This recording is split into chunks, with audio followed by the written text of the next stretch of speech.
안녕하세요 여러분, 성공합시다. 어저께 요한복음 개론에서 은혜 많이 받으셨죠? 네, 저도 정말 생각 이상으로 너무 감동이 되더라고요.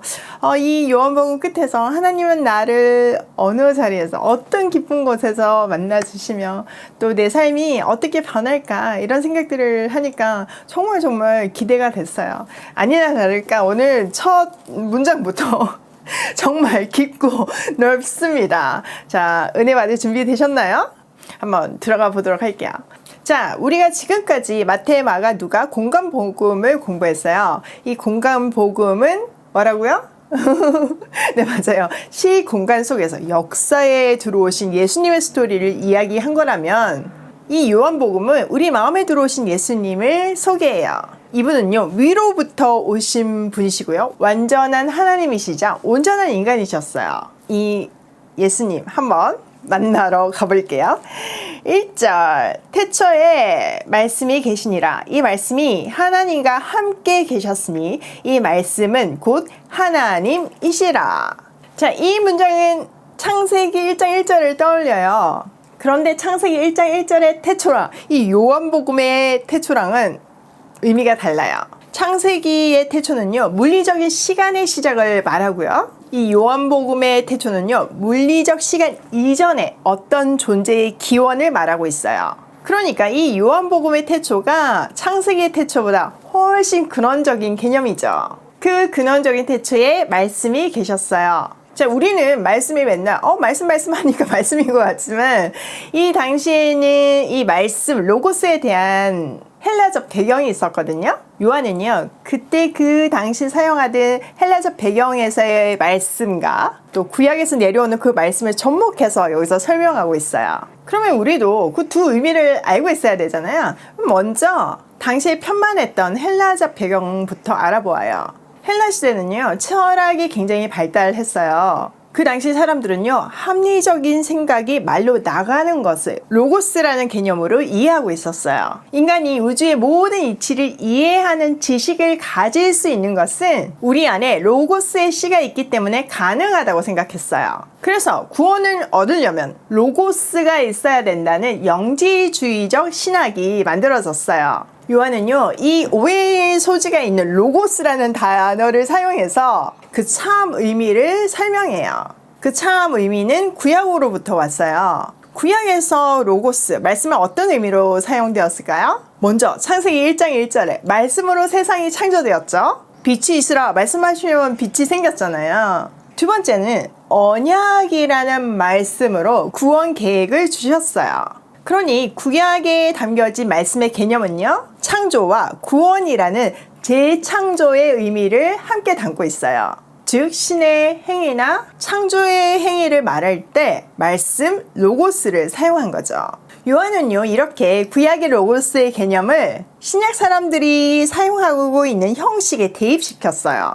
이 말씀이, 이 로고스가 예수님이신데 이분이 태초부터 계셨다는 말이죠. 또 이 말씀은 누구랑 함께 계셨나요? 네, 맞아요. 하나님과 함께 계셨어요. 그 말씀은 하나님이셨어요. 자, 여기서 또 주의해야 하는 거는요, 마지막에 나오는 이 하나님은요, 삼위 하나님을 말해요. 우리는 이 첫 문장에서 삼위일체 하나님의 개념을 분명하게 알 수 있어요.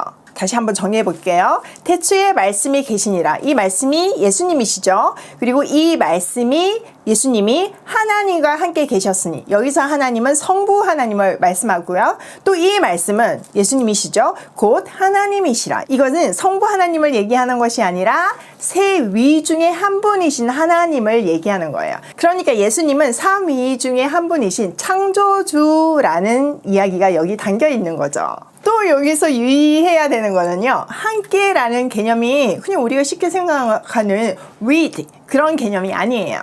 이것을 헬라어로 보면요, 성자 예수님이 성부 하나님과 마주보고 계시다는 의미고, 이 뜻은 두 분의 본질이 같다는 의미예요. 그러니까 성부 하나님은 대단하고 성자 예수님은 조금 떨어지고 이런 의미가 아니라 같은 위라는 얘기죠. 또 마주 본다는 의미는요, 예수님의 모든 계획과 생각은 아버지를 향하고 그의 뜻대로 살고 있다는 의미예요. 우리가 구원을 받았다는 것은 범죄한 첫째 아담에서 둘째 아담, 예수님의 생명 속에 들어갔다는 의미잖아요. 그러니 신랑 되신 예수님의 신부인 우리는 예수님과 연합하여 하나님과 마주보며 하나님의 뜻 안에서 순종하며 살아야 한다는 의미예요. 와, 첫 문장부터 대단하죠? 그 요한복음은 진짜 대단한 책이에요. 그냥 이거 한 줄 읽을 수 있는 책이지만 정말 깊이 연구하면 너무너무너무 깊어서 헤어날 수가 없는 그런 책이에요. 자, 2절 한번 볼게요. 그가 태초에 하나님과 함께 계셨고 만물이 그로 말미암아 지은 바 되었으니 지은 것이 하나도 그가 없이 된 것이 없느니라. 그 안에 생명이 있으니 이 생명은 사람들의 빛이라. 만물은요, 그로 말미암아 창조되었어요. 아까 얘기한 것 같이 그 창조하실 때 성부 하나님, 성자 예수님, 성령 하나님이 같이 하셨다는 거죠. 성령 하나님은 어디 계셨지? 예, 우리가 창세기에 보면 수면 위에 운행하셨다 얘기가 있죠. 그게 성령 하나님을 얘기하는 거예요. 자, 이렇게 인류의 역사는요, 모든 것이 그분으로 완성되도록 계획되어 있어요. 그러니 예수님은요, 우주 만물의 통치자이자 창조주이신 거죠. 또 3절 끝에 보면 창조된 것은, 이 말은요, 그 안에서 창조된 것을 말해요. 그러니까 다시 얘기하면 그분 안에서 창조된 것은 그에게서 생명을 얻었으니 그 생명은 사람의 빛이었어요. 우리는 아담의 범죄로 인해서 죽을 수밖에 없는 타락하고 소망 없는 존재들이었어요. 그런데 이제 죄의 역사를 끝내시고 그분 안에서 새롭게 창조된 새로운 피조물이 되었다는 말이죠. 자, 5절, 빛이 어둠의 빛이 돼 어둠이 깨달지 못하더라. 여러분, 빛의 속성은 뭐죠? 어둠을 몰아내는 속성이 있어요. 그런데 빛이 어둠의 빛이나 어둠이 깨달지 못했어요. 이 개역개정에는 깨달지 못한다고 되어 있지만 세번역이나 뭐 NIV 같은 데 보면요, 어둠이 빛을 이기지 못했다는 의미예요. 뭐 어둠이 아무리 길을 쓰고 나는 안 갈 거야 해도 빛이 들어오면 사라지잖아요. 그 의미죠. 긴 역사를 통과하면서 때가 차면 빛으로 오신 그리스도가 어둠을 반드시 이길 거라는 의미죠. 어둠을 이기는 유일한 방법은요, 빛이 조명되는 것밖에 없어요. 우리도 이 요한복음을 통과하면서 내 인생 구석구석에 빛이 임해서 어둠과 절망과 상처가 모두 사라지고 새롭게 재창조되는 기적이 일어나길 소망해요. 우리 꼭 한번 해봐요. 6절, 하나님께로부터 보내심을 받은 사람이 있으니 그의 이름은 요한이라. 자, 요한이 등장했어요. 이 요한은 세례 요한이죠. 이 요한복음을 쓴 사람은 제자 요한이고요. 그 세례 요한은요, 보냄을 받은 사람이었어요. 그것도요, 하나님께서 보내신 사람이었어요. 이 보냄을 받았다는 뜻은요, 요셉 이야기를 떠올리면 잘 이해돼요. 요셉이 형들에 의해서 팔려가지고 애굽에서 산전수전을 다 겪고 결국은 총리가 되잖아요. 그리고 온 가족이 애굽으로 다 이민 오게 되잖아요. 그것으로 인해서 기근에서 살아남을 수 있었죠. 긴 세월이 흐르고 이제 아버지가 죽었어요. 그랬더니 형들이 무서운 거예요. 지금까지는 요셉이 아버지 봐서 좀 용서해 준 것 같은데 지금 어떻게 될지 모르겠으니까 요셉을 찾아가서 엎드리죠. 그때 요셉이 놀라운 고백을 해요. 하나님께서 생명을 구원하시려고 당신보다 앞서 나를 보내셨나이다. 요셉은요, 형들이 팔고 이런 거는 더 이상 상처가 아닌 거예요. 그런 어떤 나쁜 행동이죠. 그런 것도 하나님이 보내심을 받은 데 쓰임 받았다는 것이 감격일 뿐이었어요. 형들이 팔아서가 아니라 자기가 팔려서 온 것이 아니라 하나님께서 보내셨다는 사실을 깨달았을 때 팔려온 상처는 더 이상 상처가 아니었고 하나님의 놀라운 섭리에 전율할 수밖에 없었죠. 우리도 마찬가지예요. 여러분, 우리는요, 요셉처럼 또 요한처럼 보내심을 받은 사람들이에요. 게다가 우리를 보내신 분이 누군지 아세요? 네, 맞아요. 우주 만물을 창조하시고 역사를 주관하신 전능하신 하나님이세요. 보냄을 받은 자, 이것이 우리의 정체성이에요. 누가 보냈다고요? 네, 하나님. 근데 왜 보내셨을까요? 보낼 때는 이유가 있잖아요. 여러분, 왜 보내신 것 같아요? 잘 모르시겠다고요? 그럼 일단 우리가 요한의 이야기를 듣고 한번 생각해 볼까요? 7절 그가 증언하러 왔으니 곧 빛에 대하여 증언하고 모든 사람이 자기로 말미암아 믿게 하려 함이라. 그는 이 빛이 아니요 이 빛에 대하여 증언하러 온 자라. 네, 세례 요한은요 빛을 증언하러 보내심을 받았어요. 빛 대신 예수님을 증언하는 일이 그의 사명이었어요. 그는 스스로 빛은 아니었지만 빛을 증언하는 역할을 했고 자기를 통해서 모든 사람을 믿게 하려 했어요. 근데요, 빛은 모든 사람한테 비추이잖아요. 뭐 햇살 생각하면 쉽죠. 뭐 어떤 나무는 비추고 어떤 나무는 안 비추고 이런 게 아닌 것 같이 하나님의 빛도 모든 사람한테 비추이지만 모든 사람이 구원을 받는 것은 아니에요. 빛 앞에서도 두 부류가 나눠지거든요. 빛을 받아들이는 사람, 빛을 거부하는 사람요. 저는 이런 본문을 볼 때마다 너무 감격해요. 우리는 하나님의 선물인 구원을 받은 사람들이잖아요. 우리가 뭔가 노력해서가 아니라 하나님이 구원해 주셨잖아요. 그 빛을 받아들일 수 있었잖아요. 하나님의 은혜로 말미암아서요. 진짜 그걸 생각하면 순간순간 울컥해져요. 여러분 우리도요 세례 요한처럼요 빛을 증언하러 보내심을 받은 사람들이에요. 우리는 각기 다른 역할이고 다른 모습이지만 각자의 모습을 통해서 해야 하는 일은 같아요. 그 일이 빛을 증언하는 거예요. 제가 어저께 CTS에 내가 매일 기쁘게를 촬영했는데요. 그런 프로에 나가게 되면 저희 인생을 뭐 고백하게 되잖아요. 이게 인생의 구비구비를 말하면서 참 눈물이 나더라고요. 질문 중에 하나가 광야를 통해서 무엇을 얻었냐고 물으시더라고요. 그래서 제가 광야를 통해서 하나님께 더 가까이 갈 수 있었다고 말했어요.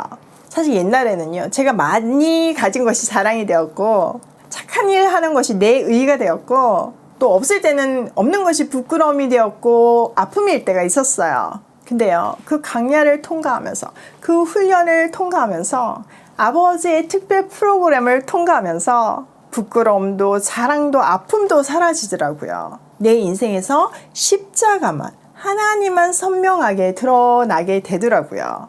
제가 돈이 많을 때도 있었어요. 그때는 하나님을 알지 못해서 하나님을 영광에 내지 못했어요. 가난할 때도 있었어요. 근데요 가난해서 하나님을 영광에 내지 못하는 것도 아니더라고요. 우리는 뭔가를 해서 제가 뭔가 이게 잘 되면 하나님께 영광을 올려드린다고 얘기하잖아요. 근데 그거 아니라는 거죠. 우리 존재 자체가 하나님의 영광이 돼야 돼요. 저도요 가난이 오히려 내 삶에서 하나님을 드러내게 하더라고요. 왜냐면은요 가난이 나를 무너지게 못했고요. 가난이 하나님의 사랑에서 저를 끌어내지 못했고요. 가난이 하나님과 교제하는 기쁨을 뺏어가지 못했거든요.